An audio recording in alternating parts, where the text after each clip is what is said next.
네, 시청자 여러분 안녕하세요. 투더 골드문 진행의 문다연입니다. 엊그제 큰 폭의 하락이 잠시 멎어 들어가고 있습니다. 일단은 어제와 오늘 다시금 시장이 반등을 보여주고 있는데요. 지금이 찐 반등의 시작인지 아니면 하락장에서 잠깐의 데드캣 바운스인지 이런 부분들 많은 분들께서 좀 궁금해하실 것 같습니다. 여기에 대한 멘트들 나눠보겠습니다. 먼저 비트 필승님 모셔볼게요. 어서 오세요. 네, 저 어제에 이어서 오늘 두 번째 이어서 만나 뵙게 됐는데 어제도 말씀드렸었습니다. 이제 건강한 조정이 나올 시기다. 비트코인 같은 경우에 건강하게 조정이 나올 시기였는데 이제 원천적인 악재의 가장 큰 이슈죠. 러시아 사태랑 이제 금리 인상 예고가 나오다 보니까 조정 시기와 겹치다 보니까 큰 하락폭을 보여주는 것 같다. 그리고 이제 비트코인 같은 경우에 5,300선은 지지해 줄 거라고 예측을 하고 있고 또 악재가 더해진다면 시장이 빠진다면 5,100선 상승 추세선이 5,100선만 유지해 준다면 그 이후에 반등은 이제 더 좋은 이제 기술적 반등이 나오면서 5,700선은 뚫으면서 6,100선까지도 다다를 것으로 전망을 한다라고 말씀드렸었습니다. 그런 것처럼 지금 현재도 이제 알트코인들하고 이제 비트코인의 양방의 흐름세 보여주고 있는데 이제 어떠한 시점으로 관점을 접목시켜야 될지 영상 끝까지 시청하시면서 같이 해주시면 되겠습니다. 네, 현재 비트코인 한화 기준으로 5,400만 원 선에서 거래가 되고 있는데요. 단기적으로는 5,300만 원 선, 그 이하로는 5,100만 원 선을 잘 지지해주는 것이 중요하다라는 말씀 주셨습니다. 코인 트레이너님 모셔볼게요. 어서 오세요. 네, 반갑습니다. 코인 트레이너 전문가입니다. 지금 엊그제 수요일 저녁이죠. 수요일 저녁에 거의 뭐 한 10% 넘는 평균적으로 약 10% 정도 알트코인들이 많이 하락을 하고 비트코인도 약 한 5.7% 정도 하락을 하는 이런 모습을 보여줬는데 다행히도 단기적인 이제 추세 라인을 조금 뚫고 올라와줬습니다.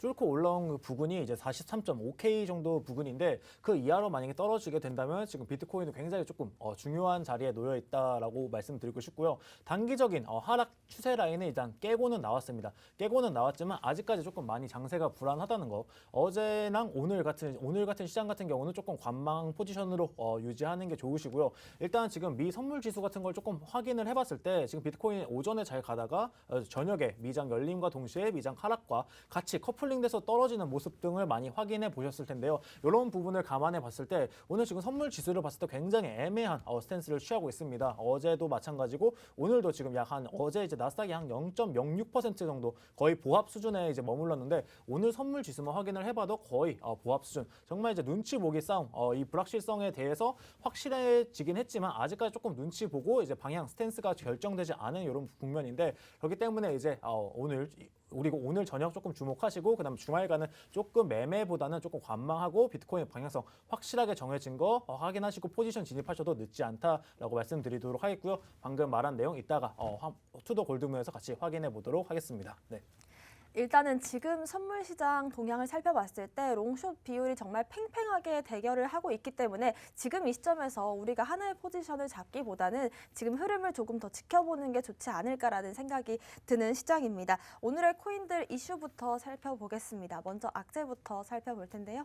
비트필승님? 네, 제가 사실 오늘 같은 경우에는 악재나 강한 악재나 호재가 그렇게 짙은 이슈는 없습니다. 사실 악재는 정해져 있죠. 아까 말씀드린 것처럼 어제 말씀드린 것처럼 이제 원천적인 악재가 이제 러시아 그리고 금리 인상 예고인데 이거는 사실 뭐 이제 계속적으로 저희들 들어왔던 거기 때문에 이거는 이제 배제를 시키고 많은 분들이 시청자분들이나 이제 투자자분들께서 개별적으로 들고 계신 종목에 한해서만 올라가나요, 내려가나요 이것만 집중을 하시기 때문에 전체적인 시장을 바라보셔야 되고 또 이제 비트코인의 동향까지 파악을 하시고 난 이후에 우리 시장의 동향을 파악을 하셔야 되는데 오늘 같은 경우에 실질적인 사례를 인용을 해서 말씀을 드려보면서 시장의 미래적 관점에 대해서 어떻게 바라봐야 되는지 말씀드려보도록 해보겠습니다.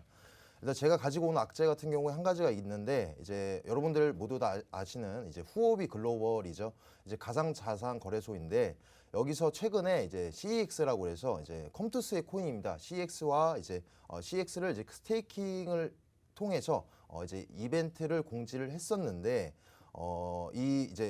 이벤트를 공지를 했었는데 공지 변경을 말도 없이 갑작스럽게 변경을 하면서 이용자들한테 이제 피해를 끼치면서 지금 이용자들의 공분을 사는 사건이 되겠습니다.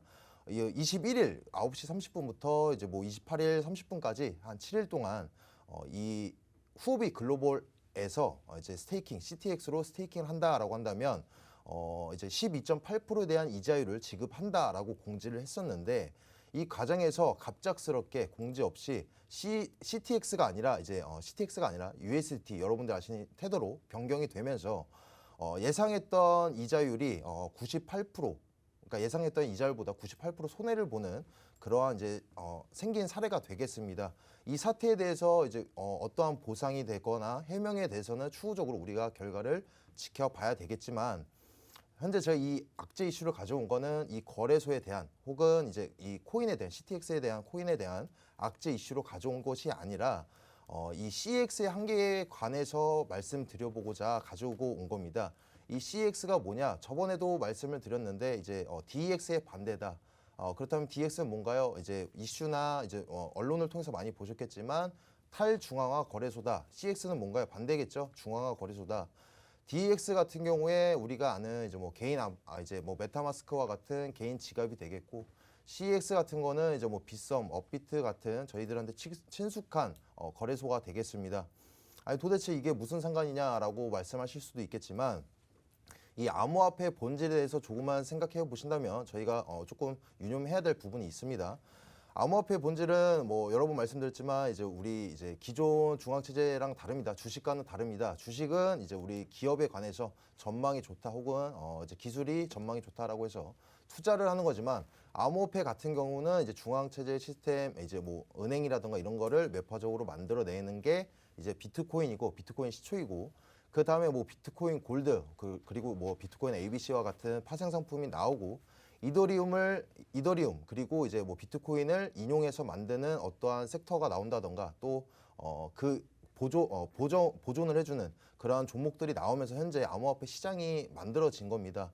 그런데 지금 현재 이제 이 CX 같은 경우에는 아무래도 현재 우리들이 암호화폐에 대한 호재나 악재 이슈만 생각할 부분이 아니라 이런 거래소를 통해서 중간 관리자인 역할인 이 거래소를 통해서도 충분히 우리는 피해를 볼 수 있는 사례다라고 말씀드릴 수 있겠습니다. 저희 같은 경우 그렇다고 해서 CX가 나쁘냐, DX랑 비교했을 때 나쁘냐 그건 아닙니다. 장단점이 있겠죠. 아무래도 장점으로는 우리 이제 주식과 비슷하게 매매를 진행할 수 있는 접근성이 좋다라는 장점이 있겠고 DX 같은 경우는 아무래도 쓰기 불편합니다. 저도 이제 뭐 컴퓨터나 이제 이런 모바일관에서 조금 불편한 사람으로서 DX를 통하는 이제 유니스왑 같은 이런 거는 조금 사용하기에 불편할 수 있겠습니다. 하지만 충분히 장단점이 있기 때문에 특히나 이제 이런 사태로 앞으로도 많이 일궈진다면 DX에 대한 수요도가 증가하면서 또 이제 최근에 이제 뭐 미 행정 바이든 명령처럼 우리나라 당선인 윤석열 당선인께서도 말씀했다시피 이제 투자자들의 보존을 위해서 이 암호화폐를 포함한 디지털 자산에 관해서 조금 전망을 밝게 보고 이제 기관을 설립하고 법적인 제재를 가한다고 말한 만큼 투자자 보호 수단을 위해서 CX에 대한 제재가 가해질 것이라고 생각이 들기 때문에 그 부분에 대해서 우리는 눈여겨 보시면서 충분히 어떠한 이제 제재가 가해질 것인지 눈여겨 보시고 또 이제 저희 DX에 대한 수요도가 증가함에 따라서 시장이 또 얼만큼 그 수요도가 반영이 될지 지켜보시면 미래적인 관점을 보시는데 충분히 도움이 되겠다라고 말씀드릴 수 있겠습니다.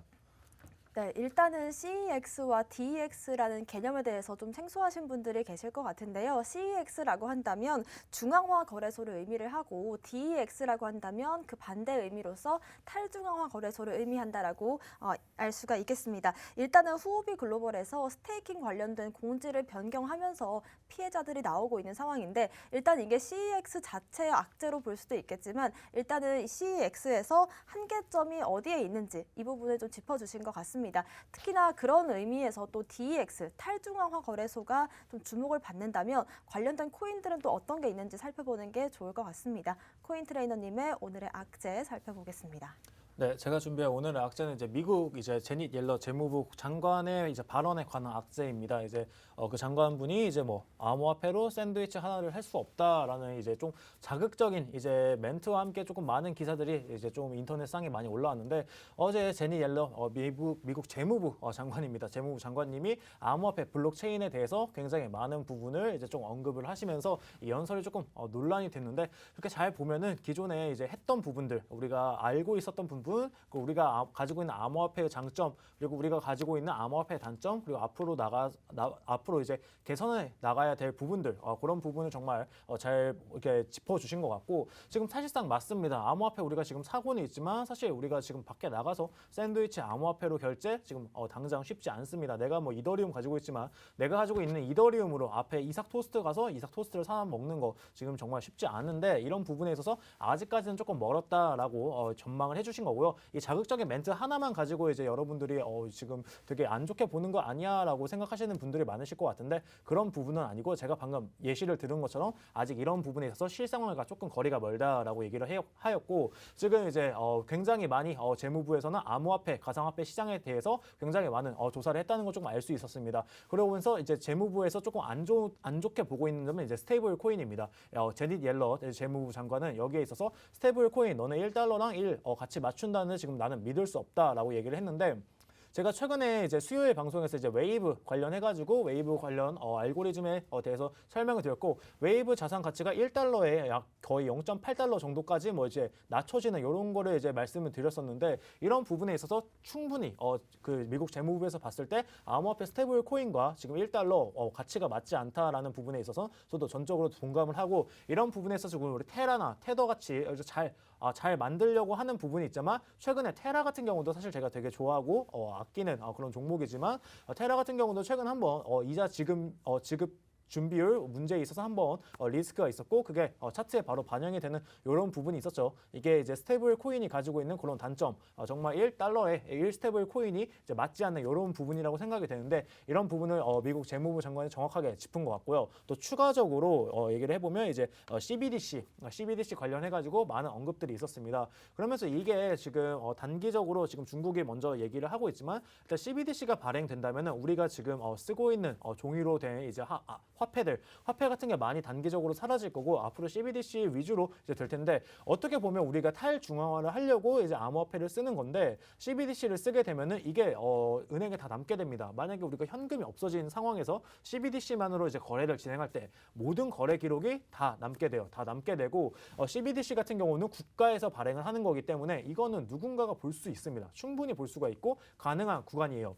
우리 중국 같은 경우는 이제 공산주의 국가이기 때문에 여기에 있어서 조금 개인정보 보호라든지 이런 부분이 굉장히 약합니다. 하지만 미국이나 우리나라 자본주의 국가에서는 우리 개인 사생활 침해 부분이 굉장히 심각한 이슈이고, 내가 이제 거래한 내역 등을 국가가 본다, 굉장한 이슈이기 때문에 이렇게 조금 완벽하게 100% 탈중앙화가 되지 않은 CBDC 발행에 있어서 여기에 있어서 효과에 대해서 어떻게 될지, 시장이 가지고 될 효과에 대해서 제닛 이제 재무부 장관님께서 여기에 부분에 있어서 우리는 충분히 심사하고 노력한 뒤에 이제 앞으로 CBDC를 발행할 거다라면서 조금 신중한 이런 발언을 해주셨는데, 기존에 우리가 암호화폐 시장에 가지고 있었던 여러 가지 뭐 장점과 단점 이런 부분을 굉장히 잘 정리해 준 것 같고, 또 이제 또 단점만 있는 거 아니고 장점으로는 우리나라 같은 경우는 우리 주말에도 자유롭게 은행 가서 인출기 돈 빼고 이렇게 쓸 수 있습니다. 하지만 미국 같은 경우는 이제 주마다 은행이 좀 다르고 주마다 호환이 안 되는, 그리고 주말에는 이제 은행 간의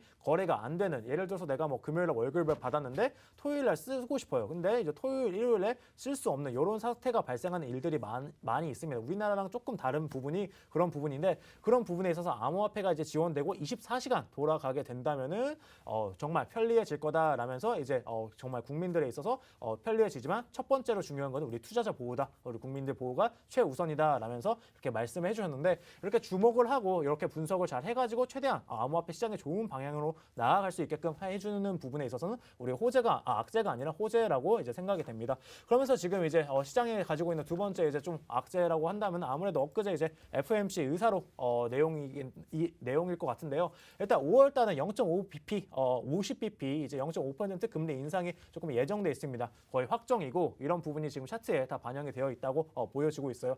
그러면서 추가적으로 대차 대들보 축소, 여기에 관해서 지금 시장이 지금 계속 나스닥 그리고 비트코인 계속 도지형 캔들을 그려주는 이유가 이런 부분인데, 아직까지 우리 시장은 지금처럼 어마어마한 긴축을 겪어본 적이 없습니다. 그렇기 때문에 이 어마어마한 긴축 하겠다고는 했지만, 이 긴축에 있어서 앞으로 경제가 어떻게 될 것인지, 이게 불확실성이에요. 이 불확실성을 해소가 돼야지, 조금 해소해 주어야지 뭐 비트코인도 가상자산도 이제 앞으로 갈 길 잘 가고 이제 뭐 나스닥 또한 앞으로 우상을 하겠죠. 우상을 하겠는데 단기적으로는 조금 여기에 있어서 눈치 보는 그런 시장이 될 것 같고요. 제가 앞서서 아까 아침에 아까 오프닝 멘트 때 이제 앞서서 이제 지금 조금 관망해야 된다라고 말씀드린 이유가 이런 부분입니다. 이런 부분에 있어서 시장은 아직까지 조금 준비가 되어 있지 않다. 준비가 되어 있지 않고 눈치 싸움 보기, 눈치 보는 중이다라고 말씀드리고 싶고요. 다만 이제 우리 비트코인의 펀더멘탈적인 것이나 이제 뭐 다른 우리 타 기업들 튼튼한 기업들 같은 경우는 기업 자체에 문제 전혀 없습니다. 우리 암호화폐 시장도 문제 전혀 없기 때문에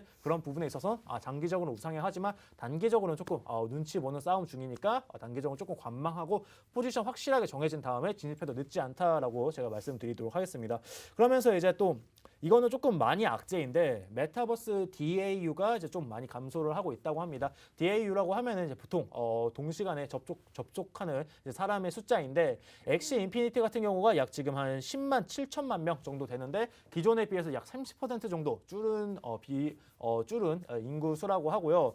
접속자 수라고 하고요. 샌드박스 같은 경우가 1,180명 그리고 디센트럴랜드가 제가 최근에 1,500명 정도가 이제 동시 접속을 했다라고 말씀드렸는데 978명 정도로 굉장히 조금 많이 줄어든 것을 볼 수 있습니다. 최근에 P2E 섹터가 한번 펌핑이 오지 않았어요. 샌드박스 지속적으로 횡보 중입니다. 그리고 디센트럴랜드 차트도 지금 들어가기 굉장히 매력적으로 보이지만 어마어마하게 횡보하고 있어요. 이런 부분에 있어서 지금 제가 말씀드린 이런 부분 DAU 동시 접속자 수가 계속해서 줄어들고 있다는 거. 아무래도 게임 같은 경우는 기존에는 내가 돈을 써서라도 흥미를 얻고 싶은 이런 IP 산업으로서 이제 역할을 톡톡히 했었는데 지금은 게임이 재미는 없습니다. 재미는 없는데 돈을 벌려고 그냥 하다 보니까 생태계 자체가 망가지고 이렇게 접속자 수가 계속해서 지속적으로 줄어드는 이런 좀 악순환의 연결고리가 조금 발생하는 것 같은데 아무래도 게임 산업은 근본적으로 조금 재미가 있어야 됩니다. IP 쪽을 조금 더 연구를 잘 해가지고 앞으로 P2E 산업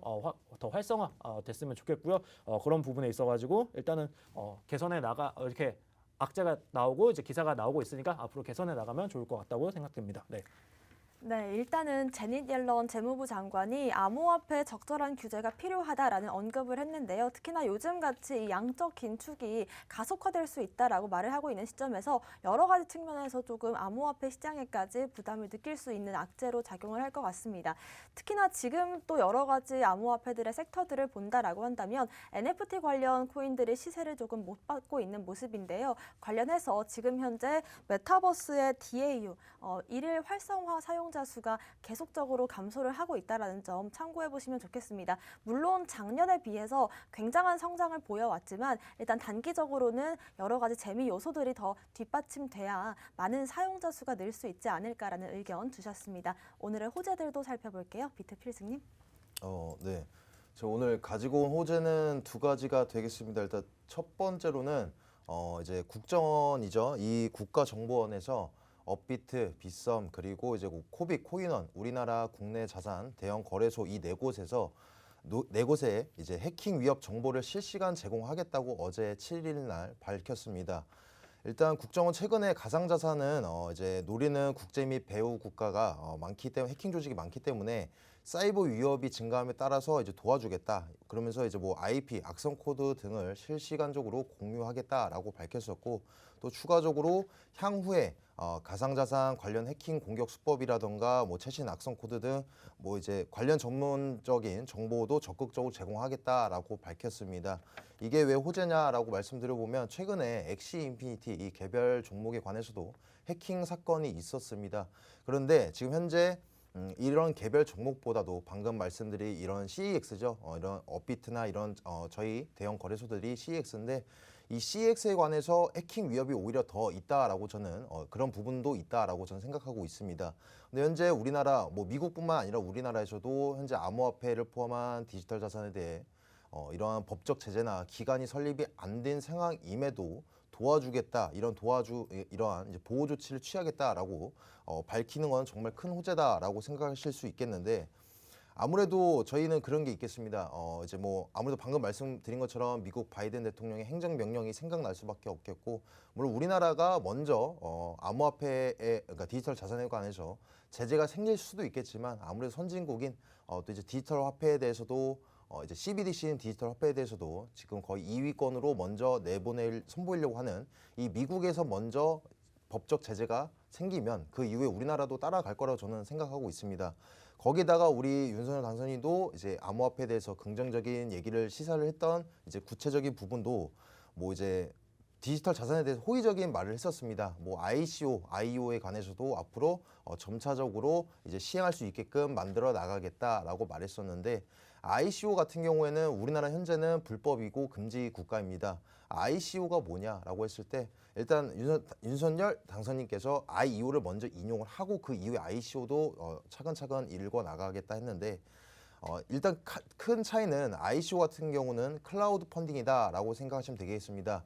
제작자와 개인 간의 직접적인 이제 거래 형태인 거고 IEO 같은 경우는 거래소를 통해서 거래소의 심사를 거친 이후에 이제 투자할 수 있는 이런 이제 그러니까 투자할 수 있는 이러한 그러니까 방법이다라고 생각하시면 되겠는데 현재 뭐 ICO 같은 경우에도 많은 안 좋은 얘기도 있고 호재도 있습니다. ICO를 통해서 우리가 투자를 한다라고 하면 정말 큰 상승을 입어서 수익을 낼 수 있겠지만 아무래도 누군가의 제재가 가해지는 형태가 아니다 보니까 사기 형태, 민코인 형태도 많고 그런 사례도 많이 쏟아져 나오고 있었는데 그렇다고 해서 ICO 자체를 막는 거는 저는 좋은 형태는 아니다라고 생각하고 있습니다. 왜냐면 정말 개발성이 좋고 아이디어도 좋고 한 이제 뭐 개인이나 기관이 있을 텐데도 뭐 자금이 없어서 그거를 이제 진행을 하지 못한다라고 했을 때 이런 IEO나 ICO가 적극적으로 나라에서 추진을 해준다라고 한다면 정말 우리나라 산업 분야에도 정말 큰 도움이 될 만한 섹터로 이제 부상할 거다라고 생각하고 있습니다.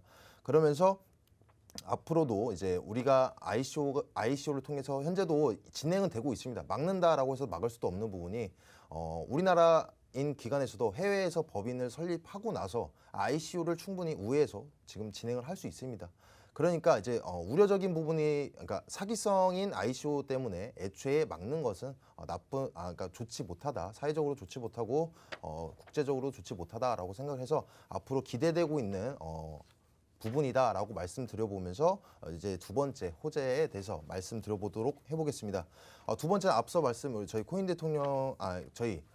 트레이너님께서 말씀해주신 부분인데 간단하게 다시 말씀드려보면 이제 미국 재무장관 옐런의 발언이 있겠습니다. 워낙 암호화폐에 대해서 비관적인 관점이 강한 사람인데 최근에 어제 있었던 발언을 살펴보면 워낙 이제 지금 현재 미 바이든 대통령의 발언 때문에 힘입어서 그런지 조금 자기 입지를 조금 줄인 부분을 확인이 가능하겠습니다.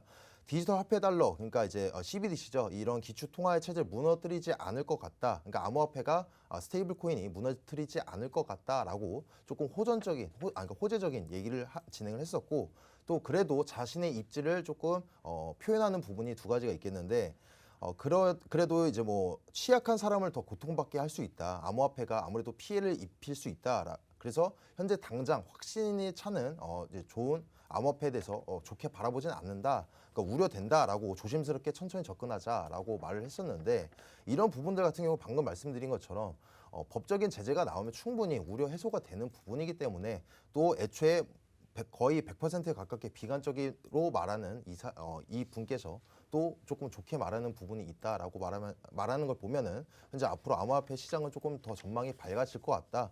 그리고 좋은 제재들이 생겨날 것 같다. 기대되고 있다라고 말씀드릴 수 있겠습니다. 네, 이제는 거래소들이 해킹 위협 정보를 실시간으로 제공받을 수 있기 때문에 우리가 좀 암호화폐 시장에서 리스크다, 위험이라고 여겨졌던 요소들이 조금은 해소되는 모습이 보일 것 같고요. 특히나 앞서 악재로 작용했던 이 미국 제닛 옐런 재무부 장관의 이런 말들을 좀 반대로 해석을 해본다면 일단은 디지털 화폐, CBDC에 대한 긍정적인 발언들도 나온 것으로 확인이 됐습니다. 코인 트레이너님의 오늘의 호재 살펴보겠습니다. 네, 제가 준비한 이제 호재는 이제 고래들 움직임이나 비트코인이랑 이더리움을 매수한 이제 고래들 어떻게 움직이고 있는지 조금 말씀드리도록 하겠습니다. 아마 단기적으로 이제 뭐 코인 시장에 들어가신 분들은 엊그제 아마 막 손절 치고 나오고 막 어떻게 손절을 해야 되는지 말아야 되는지 관망을 해야 되는지 많은 분들 고민하시고 실제로 손절한 사람 분들이 굉장히 많으세요. 실제로 조금만 비트코인을 들고 있는 지갑 같은 경우는 이제 굉장히 매도 물량이 많이 나왔었고 반면 이제 우리 상위 100개 이상 1000개 이상 비트코인을 많이 가지고 가지고 있는 상위 1000개 안에 이제 지갑 같은 경우에는 지금 이 구간에서 굉장히 많이 매집을 또 하고 있다는 점들 체크해 보시면 좋을 것 같은데 지금 이 구간에서 굉장히 상위 고래들이 지금 계속해서 이더리움이랑 비트코인을 매집을 해 나가고 있습니다. 정말 찐 하락장이다. 이게 진짜 하락장이다라고 한다면은 이렇게 하지 않고 비트코인이 보통 이제 거래소에 많이 이제 들어가서 거래소에서 이제 판매가 되는 이런 현상이 발생되는데 자세한 거 화면 보면서 조금 말씀드리도록 하겠습니다. 일단 우선적으로 지금 비트코인 가격 보면은 5,400만 원 정도입니다. 지금 알트들의 지금 수급이 들어오고 있는데 이런 부분은 비트코인 도미넌스 차트를 보시면 알 수 있습니다. 엊그제까지만 해도 보통 비트코인의 방향성이 결정되는 구간 그런 구간들을 확인해 보시면은 이쪽 구간인데 도미넌스가 올라가면서 비트코인이 보통 이제 방향성이 결정됩니다. 비트코인이 내려가거나 비트코인이 올라가려고 하면은 이 도미넌스 차트가 우선적으로 올라가는 그런 모습이 발생되는데 도미넌스가 보시면은 지금 현재 기준으로 굉장히 많이 내려와져 있어요. 지금 비트코인이 우선 횡보를 해주면서 도미넌스 낮추면서 우리 알트코인에 조금 수급을 불어주는 그런 모습인데 다만 지금 도미넌스로 좀 안정할 수 없는 게 지금 수급을 불어주고 있긴 해요. 근데 도미넌스가 이 구간에는 비트코인이 약 한 47K에서 46K 왔다 갔다 했을 때 이제 도미넌스 구간이고요. 지금 구간은 비트코인이 43.5K 구간으로 어떻게 보면 시가총액이 더 낮아졌는데 도미넌스만 낮아진 어떻게 보면 조금 안 좋다라고도 볼 수 있는 그런 장세가 나오기 때문에 지금 만약에 내가 알트코인을 여기서 매수했다, 비트코인이 이제 자리 잡고 올라가려고 하면은 내가 가진 알트코인 단기적으로는 빠질 수 있습니다. 단기적으로 빠집니다. 왜냐하면은 여기 있던 게 도미넌스가 여기까지 올라가서 보통 이제 비트코인이 올라갈 때 이렇게 도미넌스 흡성해서 올라갑니다. 그렇기 때문에 내가 지금 여기서 만약에 매수가 들어간다, 비트코인이 상방으로 올라가든 아니면 조금 하방으로 내리꽂던 우선적으로 알트코인의 수급 빠져나가는 게 첫 번째이기 때문에 지금 구간 조금 위험하다라고 말씀드리고 싶고요. 우선적으로 지금 그럼 어떻게 해야 되냐라고 보시면 거래소 보유량 체크하실 수 있습니다. 크립토 콘트에서 모두가 같이 볼 수 있는데 여기 보시면은 기존에 이 하락했던 구간입니다. 여기 구간 어마무지하게 하락했을 때 보통 이제 거래소의 고래들이 어마무지하게 비트코인을 옮겨 놓습니다. 내 개인 지갑에서 거래소로 옮겨놔요. 이 옮겨 놓는 이유가 지금 왜 옮겨 놓겠어요? 팔려고 옮겨 놓겠죠. 시장의 물건은 팔려고 옮겨 놓는데 그 물건이 비트코인인 겁니다. 보통 비트코인이 이렇게 거래소에 많이 입금이 돼요. 그러면 보통 이제 큰 시세가 크게 하락하는 이런 모습인데 최근 동향을 좀 보도록 할게요. 약 1월부터 지금까지 가격과 이제 거래소 동향입니다. 보시면은 지금 현재 구간에서 지금 최근에 보시면은 지금 조금 들어오긴 했습니다. 지금 구간에 조금 들어오긴 했는데 여기 지금 비트코인이 이렇게 올라가고 있어요. 여기가 약 47K, 48K 부근인데 여기까지 잘 올라갔을 때 계속해서 지속적으로 거래소에서 비트코인 물량 빠져나왔고요. 지금 만약에 이게 진짜 하락이다라고 한다면은 거래소에 들어오는 여기 구간에서 거래소에 들어오는 물량이 많아지는 이런 현상이 발생해야 되는데 지금 거래소에 들어오는 물량 있긴 있습니다. 아주 소량으로 있긴 있지만 기존에 상승했을 때 거래소에 들어왔던 물량보다 더 적은 물량을 거래소가 들고 있단 말이에요. 이런 부분을 봤을 때 이게 정말 찐 하락은 아니다라고 말씀드리고 싶고요. 이런 부분에 있어서 제가 일단 관망 포지션을 잡으라고 말씀드렸던 부분 이런 것들 참고하셔가지고 매매 진행해 주시면 감사하겠습니다. 네. 네, 일단은 지금 상황에서 관망 포지션이 아무래도 조금 더 안정적인 매매로 이어질 것 같은데요. 거기에 대한 부분들 고래들의 지표를 통해서 설명해 주셨습니다. 오늘의 코인 이슈들 살펴봤고요. 저희는 잠시 뒤에 코인콕으로 돌아오겠습니다.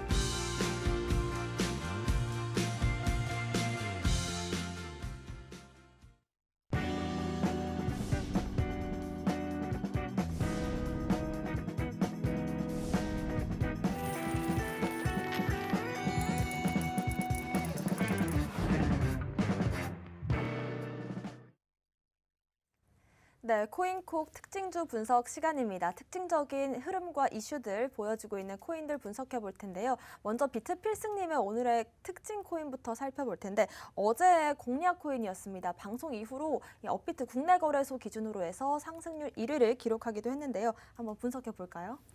네, 오늘 가지고 온 특징이 어제 말씀해 주신 것처럼 어제 공략주였는데 아무래도 이 이더리움 클래식에 대한 개별 종목을 보기 앞서서 비트코인의 동향을 먼저 살펴보시고 나서 동향을 살펴보도록 해보겠습니다. 차트 보시면서 말씀드리도록 하겠습니다. 일단 비트코인 같은 경우에 월봉, 주봉 다 보시면 아시다시피 이제 지금 현재 단기적 이평선에 위치해 있습니다. 아직 뭐 불안한 시장을 조성하지는 않고 있는 위치 선상에 놓여 있는데 지금 현재 이제 건강한 이날 이틀 동안 건강한 조정이 나온 이후에 그제 같은 경우에 아까 말씀드린 것처럼 원천적인 악재 이슈가 동반되면서 큰 하락을 보였습니다. 오늘 그리고 어제 같은 경우에는 아무래도 말씀드린 것처럼 너무 이제 악재보다 그러니까 기술적인 하락보다도 더 크게 나왔기 때문에 당연한 기술적 반등이 나온 시점입니다. 그러면서 현재 동향을 살펴봤을 때 단기적인 시점으로는 5,500선 그리고 5,300선 약간 아래까지 횡보할 부근이다라고 생각이 보여지고 있습니다. 그 이후에 횡보의 기간만 잘 지켜준다면 앞으로 더 큰 상승을 보여주면서 알트코인들 또한 동반되는 흐름으로 다 양방의 흐름세가 보일 거다라고 저희들은 스윙적 간접까지 이렇게 예측을 해놓으시고 나서 그 다음에 이더리움 클래식을 넘어가겠습니다. 이더리움 클래식 같은 경우에 어제 말씀을 드렸지만 어제 말씀드리고 나서도 만약에 생방송 중에 사셨다면 매수를 진행하셨다면 뭐 10%를 넘는 수익률을 내실 수 있겠지만 현재 시점은 어떠냐? 단기적으로 현재 방금 말씀드린 것처럼 분기점인 선상에 놓여 있기 때문에 나는 단기적인 관점으로 매매를 진행하고 싶다라고 하면 현재 나오시는 게 맞습니다. 근데 그래도 나는 여유 자금이고 조금 더 오래도록 지켜볼 자신이 있다라고 하시는 분들은 어제 말씀드린 것처럼 72,000원 선 부근이다라고 말씀드릴 수 있겠는데 왜 72,000원 선이냐라고 말씀드려보면 주봉으로 넘어가서 확인을 해보시면 현재 이렇게 횡보 구간의 가운데 선이죠. 거기다가 일봉으로 넘어갔을 때도 횡보 구간의 상당 부분인데 보통 목표가를 설정해 드릴 때 많은 분들이 횡보 구간의 하단 부분을 설정을 해 놓습니다. 근데도 저는 왜 더 굳이 위험하게 상단 부근으로서 72,000원 부근이다. 72,000원으로 말씀드려보면 아무래도 지금 이 횡보 구간을 지난 이후에 반등의 시점이 나올 때는 더 강한 반등이다라고 예측하고 있는 만큼 지금보다 더 높은 상승장의 분위기를 형성할 거다. 시장 자체가 더 높은 분위기를 형성할 거다라고 예측을 하고 있기 때문에 이런 분기점 선상의 횡보 구간의 상당 부근을 목표가로 말씀드리고 있습니다.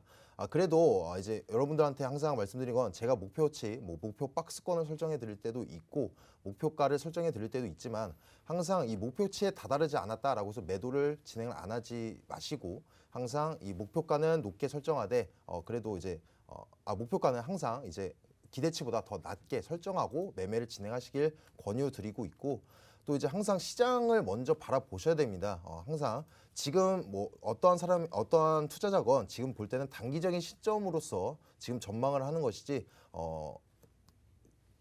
코앞에 시장만 바라보고 접근하기에는 우리들이 너무 위험이 따르고 있으니까 아무도 우리 비트코인이 당장 1분 뒤, 1시간 뒤에 어떻게 흘러갈지 모르듯이 여러분들도 항상 특히 개별 종목은 더더욱 모르는 거고 변동성이 더 크니까 항상 이제 위험이 도사리고 있다라는 걸 그러니까 생각을 하시고 목표가 낮게 그리고 포지션은 지금 같은 분기점 선상에선 포지션은 짧게 가져가시길 권유드리고 있습니다. 네, 일단은 어제 생방송으로 함께 하신 분들 같은 경우에는 지금 10% 넘는 수익이 일단 하루 안에 나왔기 때문에 수익 실현을 하시는 것도 좋겠지만 좀 더 장기적인 관점으로 투자를 하고 싶다라고 하시는 분들은 어떻게 또 목표가를 설정하면 좋을지에 대한 멘트 주셨으니까 참고하시길 바라겠고요. 코인 트레이너님의 오늘의 특징 코인 살펴볼게요. 네, 제가 이제 준비한 특징 코인은 이제 도지 코인입니다. 도지 코인은 제가 개인적으로 막 썩 좋아하지도 않고 막 그런 코인이긴 한데 관련해서 한번 얘기를 해보도록 하겠습니다. 우선적으로 이제 도지코인이 엊그제 이제 하락을 할 때 정말 큰 폭으로 낙폭을 했습니다. 많은 투자자분들이 굉장히 관심을 많이 가지고 있고 그다음에 또 내가 위에서 가지고 있는 분도 계시고 이걸로 도지코인 좀 사야 되나라고 정말 유명한 코인이기 때문에 오랜만에 한번 지금 현 위치는 어떤지 한번 얘기를 해보도록 하겠습니다. 우선적으로 엊그제 이제 도지코인이 굉장히 많이 올랐죠. 굉장히 많이 오른 거는 이제 일론 머스크가 이제 트위터 이사로 조금 임명이 되면서 도지코인이 약 한 14% 정도 이제 올라가는 이런 모습을 조금 보여줬습니다. 기존에도 도지코인이라는 것 자체가 기존에 일론 머스크가 얘기를 했을 때 테슬라 결제에 사용된다. 테슬라 뭐에 사용된다? 이번에는 트위터 결제에 사용된다. 트위터로 여러분들이 실제로 뭔가를 결제를 많이 하시나요? 예. 여기 부분에 있어가지고 이런 부분은 조금 짚지 못하고 조금 진행된 것 같은데 트위터를 쓰시는 분들, SNS 뭐 많은 분들이 사용하시는데 실제로 트위터를 할 때 뭔가의 결제를 사용하시나요? 물론 테슬라 결제에 도지코인이 쓰인다. 아주 좋습니다. 근데 굳이 도지코인으로만 결제를 받으려고 할까요? 테슬라는 기업이 달러로 받지 않을까요? 예, 이런 부분을 한번 생각해 보신다면은 도지코인에 있어 사용의 그 영역에 있어가지고 굉장히 제한적이다라는 부분을 조금 체크하시는 게 좋을 것 같고요. 자세한 건 조금 차트 보면서 얘기를 해보도록 하겠습니다. 우선 도지코인 지금 들어가면은 나중에 테슬라 결제에 쓰이고 트위터 결제에 쓰이지 않을까 많은 분들의 생각 기대를 하시면서 정말 오랫동안 갖고 계시는 분들이 계세요. 근데 약 1년 전 제가 최근에 이제 어떤 분이랑 대화를 했는데 그분이 이제 암호화폐를 했을 때 도지코인을 샀는데 약 600원대에 샀다고 합니다. 600원대에 샀는데 그분이 가진 생각이 한 1년 있으면은 1, 2년 가지고 있으면은 이제 뭐 진짜 뭐 결제에 쓰이는 그런 날이 오겠지라는 믿음을 가지고 그때 매수를 했다고 하는데 지금 오늘이 2020년 4월 4일입니다. 2021년 4월 달 차트 보면은 지금 이 구간입니다. 여기 여기 한 450원 정도 되겠네요. 여기 부근에서 만약에 매수가 들어갔다? 1년 후에 지금 180원에 와 있는 걸 이제 확인하실 수 있습니다. 정말 이제 요런 정말 단순한 생각, 요런 믿음을 가지고 장투를 길게 하시는 거는 정말 기회비용 낭비고 정말 도지코인에 대한 조금 분석이 좀 잘 안 된 그런 부분이라고 생각이 되고요. 만약에 그분이 1년 전에 여기서 매수하셔가지고 여기서 팔고 나오셨어요. 그러면 아주 잘한 겁니다. 근데 이제 막 이런 부분을 사셨으면은 그 어떤 구간에서 내가 뭐 분할 매수 정말 뭐 내가 뭐 10분할 매당 매수를 해 정말 길게 봐 장투야라고 해서 어떤 구간에서 사셨어도 지금은 손실 구간입니다. 정말 시드만 계속 커져가고 손실 구간이기 때문에 정말 장투로 적합하지 않다라는 거. 일단 코인 자체는 이제 좀 빠르게 매수 타점, 매도 타점을 확실하게 잡아놓고 접근하는 게 중요하고요. 만약에 내가 이때 잘못 들어갔어도 빠르게 손절 라인 짧게 잡고 들어갔다면 충분히 탈출 가능한 그런 그림이기 때문에 우리 투자자분들은 만약에 호재에 의해서 올라가는 이제 코인을 타셨다면 내려갈 때도 그 호재 때문에 올라갔던 만큼 크게 내려갈 수 있다는 거 유념하시고 짧게 손절가 잡고 접근하시면 좋을 것 같고요. 지금 현재 차트는 보시면은 일단 쭉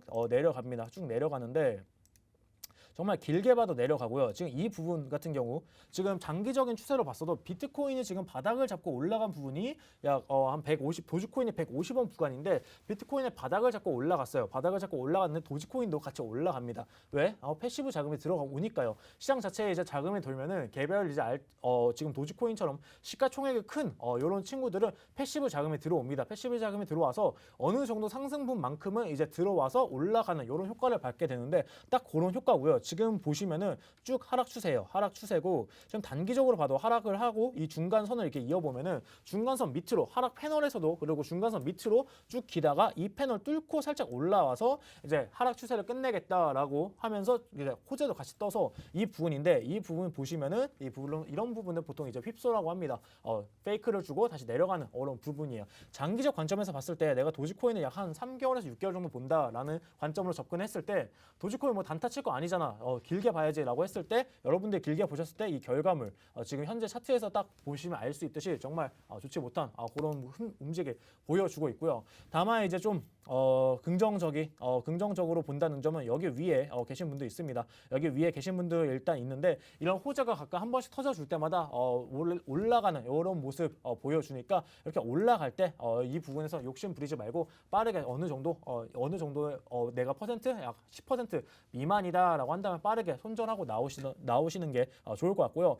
일단은 지금 보시면 지금 추세 같은 경우는 지금 보시면은 일단은 정배열로 이제 골든 크로스 나오면서 이제 올라는 가고 있습니다. 올라는 가고 있는데 지금 여기 5위평이에요. 5위평 밑으로 다시 떨어졌습니다. 5위평 밑으로 다시 떨어지고 지금 21선 지지는 살짝 받아주고 있습니다. 근데 이 21선 밑으로 다시 떨어진다. 그리고 21선 밑으로 떨어지면은 5위평 당연히 밑으로 떨어지는 이런 현상 발생합니다. 그렇기 때문에 지금 현재 구간 신규로 진입하기에는 썩 좋지 못하다라고 말씀드리고 싶고요. 그다음에 또 추가로 보시면은 밑에 MACD 지표도 지금 꺾여 있어요. 조만간 꺾입니다. 여기 밑으로 이렇게 꺾이는 데드 크로스 임박하기 직전이기 때문에 이런 차트는 굉장히 조심하시는 게 좋다. 장기적으로 봤을 때 굉장히 내려가고 있고 이 추세 라인을 깼다고는 하지만 확실하게 지지랑 저항을 확실하게 지지를 해주고 안착하는 이런 모습을 보여주고 나서 그때 들어가시면 괜찮을 것 같고요. 우선적으로 도지는 지금 아직도 하락 패널 계속해서 유지 중이다라는 거 체크해 주시면 좋겠습니다. 네. 네, 일단 도지코인 같은 경우에는 워낙에 일론 머스크가 도지 파파로 유명하기도 하고 많은 분들께서 정말 팬심을 갖고 있는 대표적인 밈코인인데요. 일단 정말 장기간 하락세를 보여왔고 지금 상황에서도 좋은 흐름이 나오고 있지 않다는 점이 아쉽게 느껴지는 것 같습니다. 일단 도지코인 같은 경우에는 특히나 장기적인 관점에서 투자는 조금 고려가 필요해 보인다라는 말씀 주셨고요. 지금부터는 공략 코인들 살펴보겠습니다. 비트필승님. 네, 제가 가져온 공략 코인 같은 경우는 오미세고인데 오미세고 같은 경우에 여러분들 시청자분들 대부분께서 좋아하시는 단타 종목으로서 말씀 드려보겠습니다. 아무래도 단타라고 한다면 빠른 결과가 나오겠죠. 손절이 됐건 우리 목표가가 됐건 빠른 결과가 나오기 때문에 많은 분들이 좋아하시는데 또 거기다 더불어서 생각할 부분은 그만큼 위험하다라는 관점 가지고 계신다라는 거 알고 있습니다. 근데 단타도 시기에 따라서 시기 적절하게 따라서 종목에 따라서 또 이제 매수 타점에 따라서 충분히 안정적으로 운영이 가능하다라는 사례를 실질적으로 이제 피부에 와닿게 느껴보시라고 가지고 온 종목인데 물론 지금 매수세가 붙지 않는 만큼 강력한 종목은 아닙니다. 물론 이제 목표가도 그리 높지 않고 그래서 지금 차트를 보면서 설명드려보도록 해보겠습니다. 대부분의 알트코인이 현재 비슷한 흐름을 보일 겁니다. 월봉, 주봉 봤을 때는 단기적 이평선 분기점이 선상에 놓여 있습니다. 그래서 우리는 단타 관점인 만큼의 짧은 시간 선상 안에서 횡보세를 눈여겨 보셔야 되는데 일본 같은 경우에도 지금 이제 이평선 아래 안착이 있으면서 불안한 모습을 보이고 있지만 지금 대부분 모든 알트코인 현재랑 똑같아요. 그래서 이제 4시간 선상으로 확인해 보시면 가장 최근에 이 횡보세 구간이다라고 할 수 있겠죠. 4월 6일까지.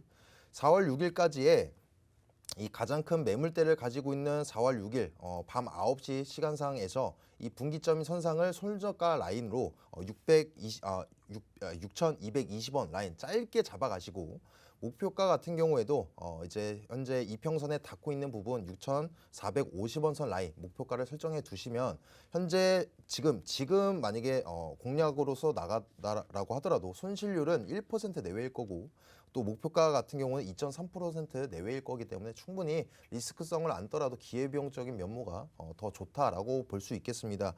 그러면서 여러분들한테 말씀드릴 거는 아까 말씀드린 것처럼 비트코인 같은 경우에 분기점 선상에 놓여 있다라고 말씀드린 것처럼 현재 강력하게 분산 투자인 이제 뭐 스윙이나 중장기 포트폴리오 구성할 부분은 맞는데 특히 이제 스윙이나 중장기보다도 현재 같은 시점에서는 오히려 단타가 더 안전할 수 있다라는 점을 인지해 주시면 좋겠습니다. 그러면서도 이제 단타 같은 경우에도 스캘핑 그리고 뭐 이제 일주일 내외가 되는 단타가 있겠는데 지금 같은 장세에서는 일주일 뭐 오버나잇이 되는 이러한 단타보다도 짧은 하루 안에 끝낼 수 있는 단타 수익률이 저조하더라고 하더라도 하루에 1%라고 한다면 한 달에 얼마죠? 30% 아닙니다. 복리 개념으로는 30% 이상인데 그런 것처럼 하루 1%뭐 이제 그 1%에 대해서 적다라고 해서 아예 쳐다도 안 보거나 진행 안 하시지 마시고 이런 안정성 있는 종목에서도 심심하다라고 생각하지 마시고 이런 종목을 노려보시는 것도 메리트가 있다라고 말씀드릴 수 있겠습니다. 네, 일단은 지금 같은 시장에서 우리가 단타로서 또 스캘핑으로서 접근해 볼 수 있는 종목이 어떤 게 있을까를 생각해 봤을 때 오미세고가 지금 흐름 굉장히 매력적이다라는 말씀 주셨고요. 일단은 손절가 라인은 짧게 잡으면서 리스크를 줄여 나가자라는 말씀까지 주셨습니다. 코인 트레이너님의 오늘의 공략 코인 살펴볼게요. 네, 제가 이제 준비한 오늘의 공략 코인은 이제 이더리움입니다. 아무래도 오늘 시장 좀 불안하기 때문에 조금 보수적으로 종목 가져가는 게 조금 좋을 것 같아서 일단 이더리움 갖고 왔고요. 정말 장기적으로 전체적으로 봐도 너무 좋고 지금 이더리움 같은 경우 거의 뭐 2022년 2.0 이제 업데이트가 기다리면서 뭐 샤딩, 뭐 작업 증명 방식에서 지분 증명 방식으로 이제 변환하는 POW에서 POS로 변하는 이제 뭐 캐스퍼부터 데이터를 이제 뭐 거의 뭐 샤드로 나눠서 이제 처리하는 이런 업데이트 샤딩 그리고 뒤에 이제 실행 환경을 EVM에서 이제 뭐 EWMS로 이제 전환하는 이런 기반으로 전환하는 이런 정말 근본적인 것부터 이제 다 변화가 되는 이런 업데이트가 또 기다리고 있고 뭐 가스비 뭐 많은 분들이 다 아시겠지만 이더리움은 생태계의 거의 근본이고 거의 뭐 아버지 같은 정말 비트코인 아버지라면 이더리움 거의 어머니 같은 그런 코인이기 때문에 지금 시점 살짝 눌렸을 때 담아놓는 거 정말 좋습니다. 지금 포트폴리오를 구성하는 거에 있어서 여러분들이 정말 단타 종목으로만 10종목 비중 10%씩 10종목 이렇게 채우는 것보다는 장투로 가져갈 거 한 두세 가지 정도 종목 비트코인, 이더리움 정말 근본적인 종목 비트코인, 이더리움만 담아도 사실상 많은 수익을 가질 수 있습니다. 최근에 비트코인 저점에서 매수했다면 거의 한 30% 40% 비트코인으로만 드셔요. 근데 이제 여러분들이 매수한 알트코인 지금 30% 40% 드셨나요? 그런 부분을 체크해 봤을 때 비트코인, 이더리움 이 두 가지 메이저만 어느 정도 20% 30% 정도 내 포트폴리오에 비중으로 들고 가는 거 정말 개인적으로 정말 이렇게 포트폴리오 나누는 게 정말 좋다, 안전하다라고 말씀드리겠고요. 자세한 건 조금 차트 보면서 얘기를 해보도록 할게요. 우선적으로 아까 제가 말씀드린 이더리움 거래소 물량입니다. 보시면은 이더리움 같은 경우 거래소에 굉장히 많았어요. 이때가 2020년인데 지금 좀 최근 추세를 볼게요. 최근에 아까 보면은 비트코인 같은 경우는 가격이 빠지면서 거래소의 물량에서 조금 들어온 이런 모습을 보여줬습니다. 근데 지금 보시면 이더리움 같은 경우는 우리 이더리움도 같이 하락이 됐죠. 같이 하락이 됐는데 이 부분입니다. 이 부분 보시면은 거래소 물량은 계속 빠져나가고 있습니다. 이더리움은 앞으로 안 팔고 지금 홀딩을 하고 있는 그런 고래들이 굉장을 많다. 지금 매집을 하고 있는 고래들이 굉장히 많다라고 해석을 하시면 좋겠고요. 고래들이 매집할 때 따라서 들어가서 나도 매집해서 가지고 있어야지 왜 다른 알트코인들 그냥 보다가 뭐 손절치고 나가고 이렇게 합니까? 이렇게 불안한 시장에서는 이렇게 근본주들 내가 조금 시드가 있으면 이런 근본주들 조금씩 담아가는 이런 매매 전략을 사용하시는 게 굉장히 좋다라고 말씀드리겠고요. 지금 우선 차트 보시면은 굉장히 차트도 매력적입니다. 지금 구간 보도록 할게요. 일단 지금 일봉상 지금 제가 5분봉으로 되어 있는데 일봉상 흐름을 좀 보도록 하겠습니다. 우선 이더리움 뭐 업비트에서만 전고점을 돌파했죠. 바이낸스 차트 보면은 이 부분, 이 피레침 부분 없는 거 아마 확인할 수 있을 거예요. 이 부분에서 이제 하락 다이버전스 떠주면서 조금 크게 내려갔는데요. 지금 일단 하락을 멈추고 비트코인과 같이 이제 뭐 3중 바닥 잡아주면서 상승했고요. 지금 살짝 눌린 구간이 기존에 여기 저항을 받았던 음봉 라인에서 살짝 눌려 있는데 이 구간이 약 390만 원, 400만 원 구간입니다. 400만 원 구간 지금 뚫고 올라가는 이 라인이에요. 그리고 보시면은 지금 5일평 다시 안쪽으로 돌아가는 이런 모습 보여주고 있고요. 하락을 했지만 최근에 21선 위에서 안착을 했다는 모습, 지금 추세 라인이 꺾이지 않고 상방으로 잘 진행이 되고 있다라고 생각하시면 좋을 것 같아요.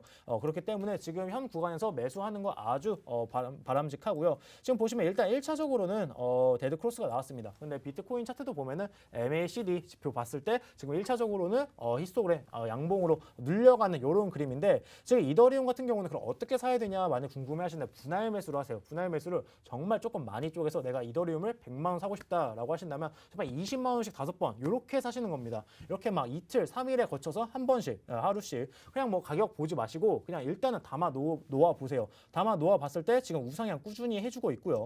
바닥 잡고 올라가고 있고 지금 지표들 지금 지표만 봤을 때 우상향 쭉 해주고 있고 지금 이 안쪽으로 또 들어왔고 그 다음에 거래량도 굉장히 준수하고 아까 제가 보여드렸듯이 거래소 이더리움 물량 계속해서 빠져나가고 있습니다. 이런 큰 종목들은 그런 거래소 물량에 있어서 굉장히 좌지우지 되는 게 커요. 이런 이더리움 같은 종목은 세력 한 명이 들어 올릴 수 있는 종목이 아니기 때문에 이런 부분 참고하셔가지고 지금 구간 굉장히 매력적이고 목표가 같은 경우는 약 한 500만 원 선까지 정말 좀 길게 장투로 한 3개월 6개월 길게 보시는 게 좋을 것 같습니다. 손절가 같은 경우는 좀 짧게 잡고 갈게요. 350만 원 이하로 이탈된다면 거기서는 조금 손절하시고 그 위로 올라갈 때 잡고 올라가시는 게 좋을 것 같습니다. 네.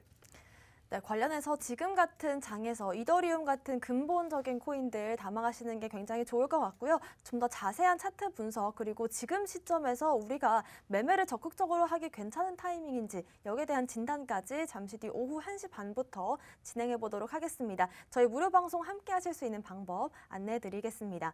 먼저 컴퓨터로 들어오시는 분들은 팍스경제TV 홈페이지에 들어오셔서요. 좌측 하단 보시면 투더 골드문 배너가 있습니다.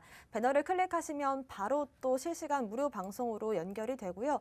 또 핸드폰으로 들어오고 싶다라고 하시는 분들은 여러분들께서 매일 쓰시는 녹색 창에 투더 골드문 검색하시면 상단 링크 통해서 또 함께 하실 수가 있습니다. 잠시 뒤 오후 1시 반부터 코인 트레이너님과 함께 지금 시장에서 우리가 어떤 포지션을 잡아야 될 것인지, 현 시장이 매매하기 좋은 시장인지에 대한 진단 내려주신다고 하니까요. 여러분들 들어오셔서 질문도 많이 남겨주시길 바라겠습니다.